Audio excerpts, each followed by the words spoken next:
para a gente falar mais a respeito dessa mega operação e agora dos desdobramentos que virão adiante, nós vamos conversar agora com o Procurador de Justiça do Ministério Público do Rio de Janeiro, Marcelo Rocha Monteiro, que chega agora em Os Pingos nos Is para nos ajudar a entender melhor esse cenário que aflige o cidadão do Rio de Janeiro. Doutor Marcelo, bem-vindo, boa noite, um prazer te receber.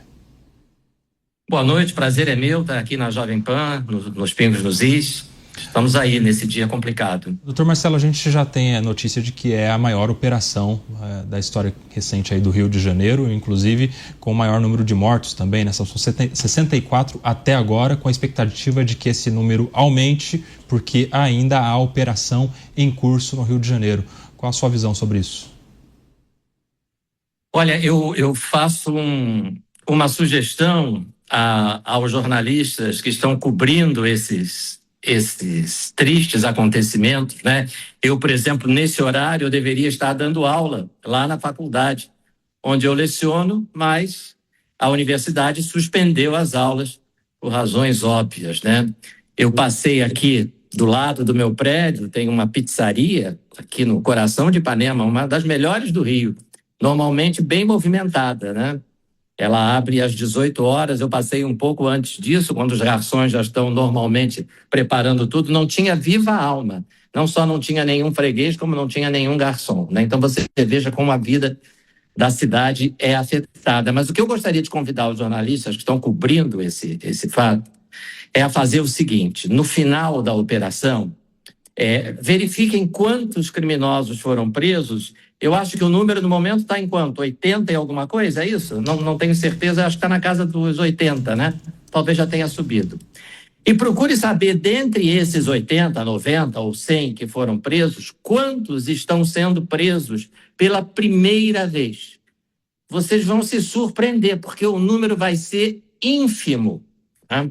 A imensa maioria desses criminosos presos está sendo presa pela segunda vez, terceira, quinta, 10ª vez, né? Então você veja, né, todo esse trabalho que a polícia do Rio de Janeiro está tendo, sem ajuda nenhuma, né, como disse o governador, sem ajuda nenhuma do governo federal, até porque nós já sabemos qual é o pensamento do governo federal sobre isso. O que isso transmite para a população e o que isso transmite para os policiais, né?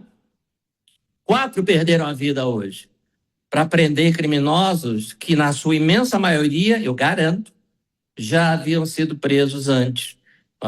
Nós temos um ministro da Segurança Pública que comemora o fato de que 40% dos criminosos presos em flagrante são soltos 24 horas depois na audiência de custódia, não é?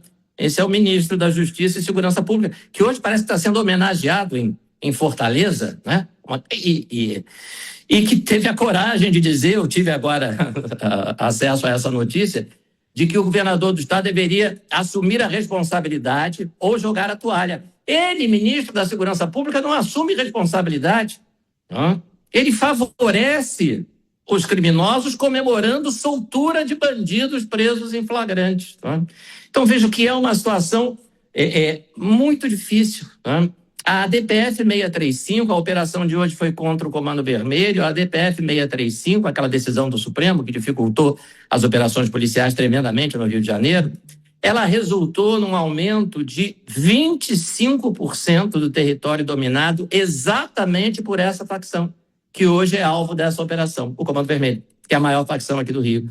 Pensem num aumento de 25% do território, não é pouca coisa, tá? Quer dizer, se o Comando Vermelho dominava uma comunidade, uma favela, hoje ele domina o entorno dessa favela numa área 25% maior, né? Eu mesmo já fui rendido por traficante de fuzil e eu não estava dentro de favela nenhuma, né? É isso que a gente vive aqui no Rio de Janeiro.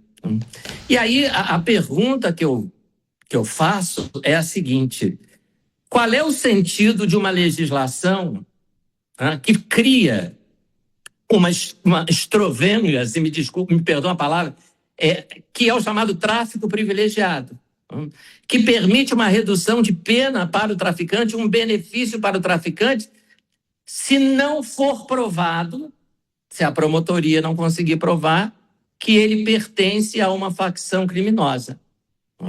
E aí vem os tribunais, porque no Brasil a lei é ruim, mas os tribunais conseguem torná-la ainda pior com a jurisprudência. A jurisprudência é a interpretação da lei pelos tribunais, né? E dizem o seguinte: olha, o traficante foi preso numa área, Cidade de Deus, por exemplo, dominada por esse mesmo Comando Vermelho. Ninguém vende droga na Cidade de Deus se não for do Comando Vermelho. Se não for do Comando Vermelho e for vender droga na Cidade de Deus, é morto. Então, se ele foi preso vendendo droga na Cidade de Deus, é porque ele é do Comando Vermelho. Aí os tribunais dizem, mas isso não é suficiente, isso não é prova suficiente de que ele é filiado a uma facção. Bom, se isso não é prova suficiente, qual é a prova? Carteirinha de membro do Comando Vermelho com fotografia 3x4 e número da matrícula? E aí o que acontece? Uma pena de 5 anos do traficante é reduzida em 2/3. Esse é o tal do tráfico privilegiado. Por que, coitadinho? Ele é autônomo, ele não faz parte de facção nenhuma. Então ele vai pegar 1 ano e 8 meses. É uma pena pequena, né? Mas fica pior. Porque o Supremo entende que esse tal de tráfico privilegiado não pode ser considerado crime hediondo, apesar da Constituição dizer que tráfico de drogas é crime hediondo, é equiparado a crime hediondo. Mas esse não, coitadinho, esse tem que ser beneficiado. Então ele não vai cumprir pena nenhuma. Ele vai para o regime aberto, ele vai para casa, ele vai ter a pena substituída. O Supremo também entendeu que isso é possível para traficante, a pena de prisão substituída por cesta básica, multa, prestação de serviços à comunidade. Então o Brasil precisa pensar, né? Por que lá em Brasília, né, há tanta preocupação com benefícios para criminosos, benefícios para traficantes, redução de pena, regime aberto, cesta básica, né? E tão pouca preocupação com as vítimas. E as vítimas somos todos nós. É só olhar o Rio de Janeiro hoje. Toda a população do Rio de Janeiro é vítima do terror, porque isso é terror. Porque, como disse o delegado muito bem, né, acabou de dizer, se isso não é terrorismo, eu não sei o que é. Eles estão literalmente tocando terror na população, como forma de inibir a atuação policial. Então, hoje, o carioca está tendo um dia infernal e eu receio que hoje seja o marco inicial de uma nova etapa do crime organizado no Rio, que é uma atuação francamente voltada para implantar o pânico na população civil como forma de atrapalhar as operações policiais. E isso é muito preocupante. Dr. Marcelo Rocha Monteiro, procurador de Justiça do Ministério Público do Rio de Janeiro. Vou trazer os nossos comentaristas para essa conversa. E o Roberto Mota, também do Rio de Janeiro, é quem vai te fazer a próxima pergunta. Marcelo, essa situação é consequência da DPF 635? Essa situação foi agravada pela DPF 635. Né? As restrições que as operações policiais sofreram no Rio, né? O delegado Fabrício, da CORE, ele estima que tem havido uma redução de 60% nas operações policiais. 60% é muita coisa. Tá? E a facção mais beneficiada, né? No Rio nós temos 3 grandes facções, diferentemente de São Paulo, né? Nós temos 3 grandes facções do tráfico e temos também a milícia. Nós temos mais de 1.000 comunidades dominadas pelo crime organizado, 80% pelas facções do tráfico e mais ou menos 20% pela milícia. Desses 80% dominadas pelo tráfico, a maior parte é dominada pelo Comando Vermelho. Só para nosso público ter uma ideia, nós estamos falando de 3 milhões, um pouco mais, de cariocas e fluminenses, né? Nós estamos falando do Grande Rio, da região metropolitana do Rio de Janeiro. 3 milhões e meio, mais ou menos, de cariocas e fluminenses que vivem sob o jugo desses marginais, né? Dessas vítimas dos usuários, para usar a expressão infeliz, né? do chefe de Estado brasileiro.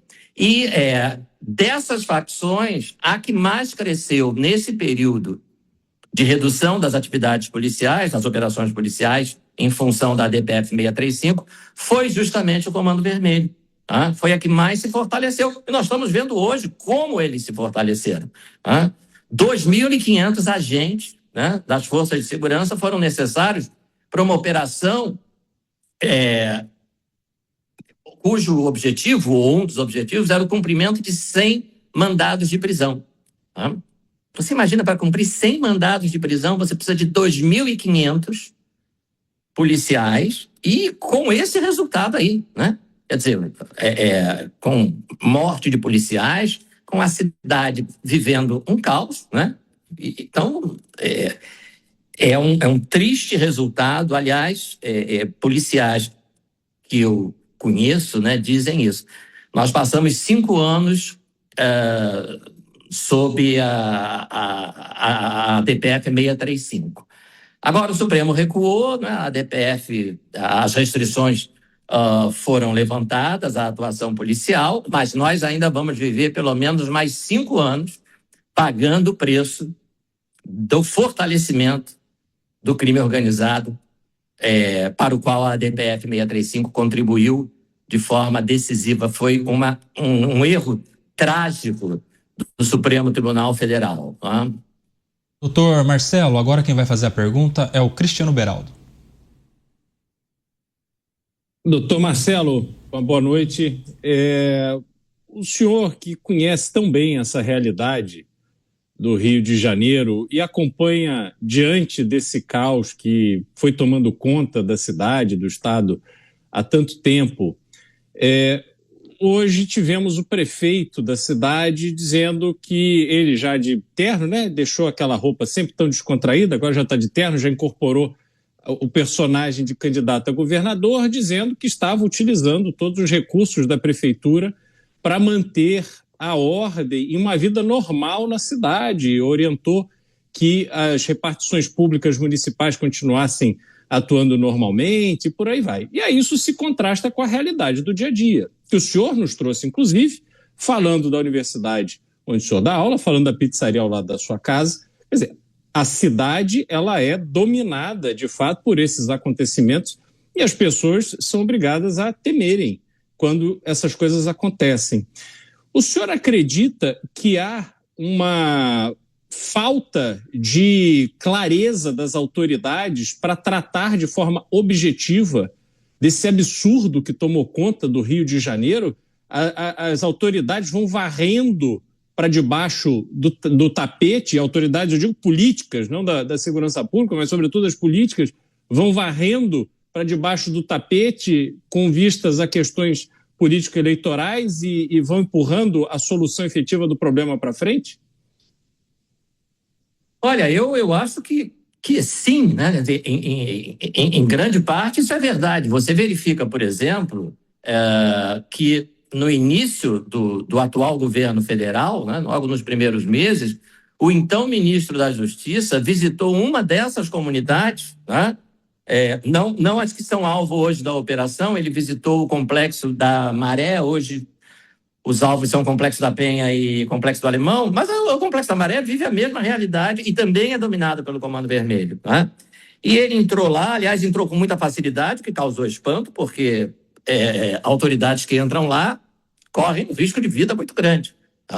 Mas ele entrou com muita tranquilidade para participar de um evento de uma ONG, que lançava, essa ONG se chama Redes da Maré, e ela lançava um suposto relatório sobre a segurança, os problemas de segurança no Complexo da Maré. Era um relatório de 80 páginas ou coisa parecida, em que a palavra traficante não era mencionada. A conclusão era que o grande problema de segurança da Maré era a polícia. E o ministro tirou uma foto, fez questão de tirar uma foto segurando esse relatório e dizendo que as conclusões do relatório iam ser incorporadas à política de segurança pública do atual governo federal. Então, assim, eu acho que é pior do que falta de clareza, Beraldo. Eu acho que é uma visão absolutamente distorcida, Quando você chega à conclusão de que o problema não é o bandido, o problema é a polícia, então a sua visão de crime você não sabe diferenciar o bem do mal. Eu acho até curioso, porque recentemente o presidente da República, lá acho que Indonésia, na mesma ocasião em que ele falou sobre os traficantes vítimas dos usuários, ele falou que era preciso acabar com essa polarização entre bem e mal. Como assim? Ele está relativizando o mal? Ele está relativizando a atuação dos criminosos? Não tem que acabar com polarização nenhuma. É preciso enxergar qual é o lado do bem, qual é o lado do mal, e é preciso se posicionar de forma muito clara do lado do bem, que é o que falta ao atual governo. Um posicionamento claro ao lado das forças policiais, em apoio às forças policiais, e um posicionamento de veemente condenação de traficante, de bandidos em geral. Não pode chamar de vítima. Um presidente da República não pode chamar traficante de vítima. Eu já tive processo em que o traficante matou o rapaz que foi visitar o pai. Por quê? Porque o menino morava numa comunidade dominada por uma facção rival. E o pai morava numa comunidade dominada pela outra facção. E o traficante, como ousa você que mora na comunidade dominada pelo terceiro comando visitar o seu pai, que mora aqui no Comando Vermelho? Na facção, na comunidade dominada pelo Comando Vermelho. O menino não era traficante, não era nada. Ele só era morador de uma comunidade dominada pelos rivais dos traficantes que dominavam a comunidade onde o pai dele residia. Ele foi amarrado, a boca no cano de descarga, amarrado num carro, deram volta, chamaram todo mundo para assistir, inclusive o pai, porque isso é demonstração de poder. E o rapaz morreu. Um menino de 18 anos, estudante, trabalhador, morreu dessa forma horrorosa. Eu tive processo em que o traficante matou a menina de 16 anos na frente da irmãzinha de 8 anos, porque supostamente a menina de 16 anos namorava um sujeito que seria integrante de uma facção rival. Essas são as vítimas, Esses monstros é que são chamados de vítimas. Esses monstros merecem benefício da lei, pena alternativa, regime aberto. Não, isso não faz sentido nenhum. A gente está conversando aqui com o Procurador de Justiça do Ministério Público do Rio de Janeiro, Dr. Marcelo Rocha Monteiro, nos ajudando a entender todo esse cenário que aflige o cidadão do Rio de Janeiro, o cidadão do estado do Rio de Janeiro, principalmente da capital, nessa ação da polícia que a gente recapitula para você, uma ação que já gerou 64 mortos, dentre esses cerca de 4 policiais, 2 policiais civis e 2 policiais militares do BOP.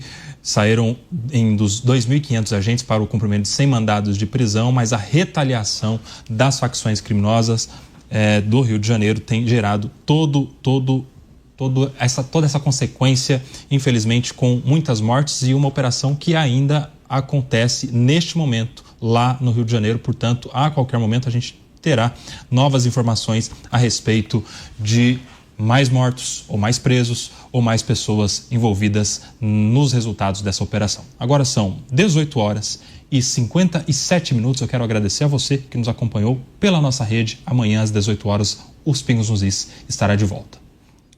Para você que segue aqui na rede Jovem Pan News, na TV Jovem Pan News e nas demais plataformas, seguimos. Estamos aqui com o Dr. Marcelo Rocha Monteiro, Procurador de Justiça do Ministério Público do Rio de Janeiro, e ele está respondendo as perguntas dos nossos analistas. Quem faz a próxima pergunta é o Luiz Felipe Dávila. Doutor Marcelo, boa noite. Doutor Marcelo, como o senhor vê a falência do Estado no combate ao crime organizado? O que nos falta para operações dessas estarem coordenadas com uma política não só estadual, mas nacional para o desmantelamento do crime organizado? Não só da parte financeira, das rotas de tráfico, da reocupação de território e tudo isso. O que nós temos de fazer como política para coordenar essas ações, para que essas ações vislumbrem desmantelar o poder do crime organizado? Olha, eu acho que o fundamental é que se tenha como objetivo claro, o combate ao crime. Quer dizer, à medida em que você substitui a ideia de repressão pela ideia de tolerância, não tem como dar certo. No fundo, tudo é uma questão de ter as ideias certas. Aliás, eu ouço sempre muito isso aí do Roberto Mota, Quer dizer, o combate ao crime começa com as ideias certas. Quando você tem ideias equivocadas, como a ideia de que um traficante possa cumprir uma pena em regime aberto ou cumprir uma pena pagando uma cesta básica, não tem como dar certo. E, infelizmente, essa é uma ideia muito arraigada. Não é? Eu dou aulas, sou professor de Direito há quase 40 anos, não é? E isso vem lá do meu tempo de estudante, né? Leis que tratam o criminoso como vítima, leis que procuram que ele cumpra o menor tempo de pena possível, né? A ideia de que a pena de prisão, a pena privativa de liberdade, tem como finalidade reeducar, ressocializar, regenerar, recuperar, que é uma ideia completamente ultrapassada. A pena privativa de liberdade, ela tem uma função preventiva geral e preventiva especial. A preventiva especial é tirar aquele sujeito de circulação, porque durante o tempo em que ele ficar preso, ele não vai cometer crime, tá? E a função preventiva geral é dar o exemplo, né? É dizer para o outro criminoso, olha, se você vender drogas, né? Se você vender cocaína, se você for traficante, você vai cumprir 10 anos de prisão em regime fechado, né? Mas não é isso que a lei brasileira faz, né? Ela deixa o sujeito cumprir 0 dias de prisão em regime fechado, né? Vai para o regime semiaberto, vai cumprir pagar a cesta básica. Então, a coisa mais importante é que todos tenham essa ideia, que em todos os níveis de governo, municipal, estadual e federal, essa ideia esteja presente, né? Que o importante é a repressão. A melhor forma de prevenção, no Brasil tem sempre muito esse falso debate entre prevenção e repressão, né? É falso porque a melhor forma de prevenção é a repressão, né? Na medida em que você reprime com dureza, né, que o sujeito tem certeza da punição, a criminalidade fatalmente diminui. Veja só, Dávila, você ouve falar em roubo, né, assalto, né, como o leigo costuma dizer, em ponto de venda de entorpecente? Não tem, né? Lugar mais seguro, né? Não tem assalto, por quê? Porque o traficante diz, se roubar, morre. Se roubar aqui no meu ponto de venda de droga, eu não quero roubo, vai chamar a polícia, vai atrapalhar meu movimento. Se roubar aqui, morre. Não tem roubo, né? Não tem roubo por quê? Porque existe a certeza, né, da punição. Então, ter essa ideia clara não é o único, evidentemente tem muito mais coisa além disso, né? Você precisa investir em polícia técnica, em perícia, né? Você precisa ter uma coordenação efetiva, né? Mas se não parte desse fundamento, não dá certo. Agora são 19h01, nós estamos de volta para você que estava no intervalo da nossa rede. Seguimos aqui conversando com o Dr. Marcelo Rocha Monteiro, procurador de Justiça do Ministério Público do Rio de Janeiro. E agora a pergunta é do delegado Palumbo. Doutor Marcelo Rocha, muito boa noite, parabéns pelas explanações, concordo com tudo que o senhor falou. E a minha pergunta é, num país onde o ministro da Justiça se vangloria de que 40% dos presos saem na audiência de custódia, aonde o chefe maior do Estado fala que o traficante é vítima do usuário, num país onde muita gente que defende bandido vê lógica no assalto e acha normal roubarem para tomar uma cervejinha, num país onde a maioria das forças policiais estão desmotivadas, ganhando muito mal, com péssimos recursos e com falta de treinamento. O senhor vê luz no final do túnel? Boa noite, delegada. É um prazer falar com o senhor também. Eu quero dizer o seguinte, o senhor falou em policial desmotivado, né? Então, aqui no Rio de Janeiro, nós temos, né, eu costumo citar esse caso como exemplo, um caso, né, um processo de furto de celular em que o cidadão já foi preso em flagrante 83 vezes. Ele é preso, levado para a famigerada audiência de custódia, né, da qual o senhor Lewandowski tanto se orgulha, né, e se considera o pai da criança. E não deixa de ser o pai da criança. Né? E ele sai. Por quê? Porque nós temos uma lei que diz que furto simples, né, não é roubo, né, não é assalto, é furto. A pena máxima de 4 anos, então não pode converter a prisão em flagrante em preventiva. Se não pode converter a prisão em flagrante em preventiva, você tem que soltar o sujeito. Né? E aí ele é solto, e me diziam os meus conhecidos que atuam nesse processo, né? Ele volta para o mesmo lugar, delegado. Deve ser um lugar bom, né, de alta produtividade. em termos de furto de celular. Ele volta, aí é preso de novo, aí volta para audiência de custódia, aí vai, volta, e aí já foram 83 vezes. Tá? E aí, vejam só como a nossa legislação é disfuncional. Tá? O nosso sistema de justiça é disfuncional. Tá? Porque uma vez me perguntaram, mas espera aí, isso aí está errado, porque sendo reincidente, pode decretar a preventiva. Furto simples, 4 anos, pena máxima, não cabe preventiva, a não ser que ele seja reincidente. Se ele for reincidente, pode ficar preso. Ah, mas ele não é reincidente, por quê? Porque para ele ser reincidente, era preciso uma condenação definitiva no primeiro furto.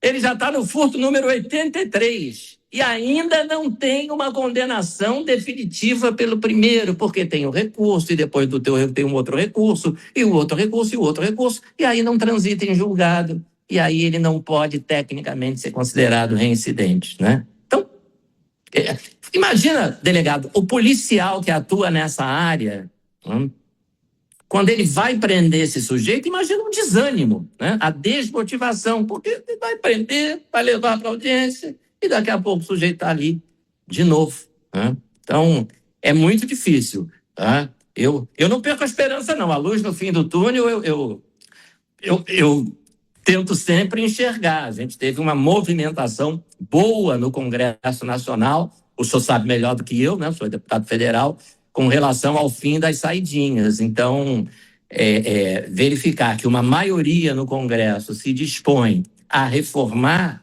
a nossa legislação no sentido de trazer uma repressão mais efetiva, né? Não é nem mais dura, porque é mais efetiva, porque a efetividade hoje é zero. Né? Esse indivíduo ri do Código Penal, ri da audiência de custódia, ri de todos nós. Doutor Marcelo Rocha Monteiro, Procurador de Justiça do Ministério Público do Rio de Janeiro. Uma última e rápida pergunta, temos mais um minutinho, doutor Marcelo. Dá tempo do senhor fazer uma avaliação, porque acho que é muito pertinente, que envolve o seu órgão, o Ministério Público. O Conselho Nacional do Ministério Público já havia, há alguns dias, convocado uma reunião para acompanhar as medidas da ADPF 635, voltadas à redução de letalidade e vitimização policial no Rio de Janeiro, e aparentemente isso voltará à pauta. Como o senhor aguarda a manifestação final do CNMP a respeito da ADPF das favelas depois dessa operação de hoje? Para fechar. Eu espero. Eu sinceramente espero que não se tenha como meta prioritária de segurança pública a redução do que se chama de letalidade policial, ou seja, do número de criminosos, né, mortos pela polícia. Porque se você quiser reduzir a letalidade policial a zero, tem uma fórmula infalível. Não faz nenhuma operação policial, não tira nenhum policial militar de dentro do batalhão e não tira nenhum policial civil de dentro da delegacia. Eu garanto que ninguém mais vai morrer como vítima de operação policial. Em compensação, os criminosos vão fazer a festa. Né? Então, o objetivo de uma política de segurança pública digna desse nome não é reduzir a letalidade policial, é reduzir a criminalidade. A letalidade policial é fruto de uma escolha. Aliás, o delegado Palumbo fala isso com muita precisão. Né? É uma escolha do criminoso. Quando o policial o aborda para cumprir um mandado de prisão, ele pode escolher. Se ele se entregar, não vai morrer. Se ele atirar no policial, as chances dele morrer aumentam de forma substancial. Então, eu espero que o Conselho Nacional do Ministério Público tenha a clareza de que a prioridade é a redução da criminalidade e não necessariamente a redução das mortes de criminosos que atiram na polícia. Criminoso que atira na polícia, no mundo inteiro, tende a morrer. Conversamos com o Marcelo Rocha Monteiro, Procurador de Justiça do Ministério Público do Estado do Rio de Janeiro. Gentilmente nos atendeu para repercutir esse cenário de guerra que aflige o Rio de Janeiro. Doutor Marcelo, muito obrigado pela sua participação. Sempre um prazer te receber aqui na Jovem Pan. Prazer é meu, muito obrigado. Até uma próxima oportunidade. Um grande abraço a todos vocês. Um abraço e até a próxima.